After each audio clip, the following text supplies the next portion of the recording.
When you're in a job interview or giving a presentation or really speaking in general, breathe.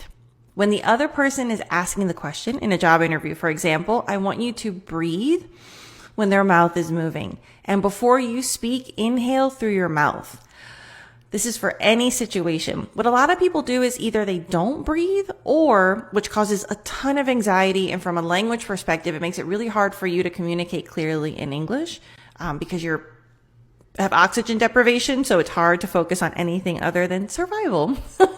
So what you want to do is, instead of breathing through your nose, which can be loud or it can take an extra second, you want to inhale through your mouth. And I don't mean very subtle. So if the person tells you, what's your greatest strength? You're like, my greatest strength is to inhale and speak on the exhale.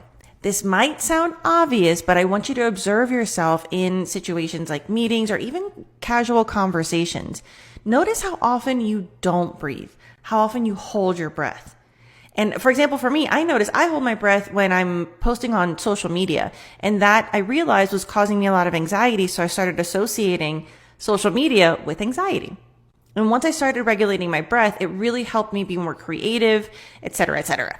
So for you, you might be having trouble with English, or you might think I can't, get my thoughts fast enough in English, when in reality, your language is good enough. Your language skills are good enough. What you want to do is help yourself by breathing more regularly. And it's going to be a very subtle inhale and just speak on the exhale. So it's not a full speak.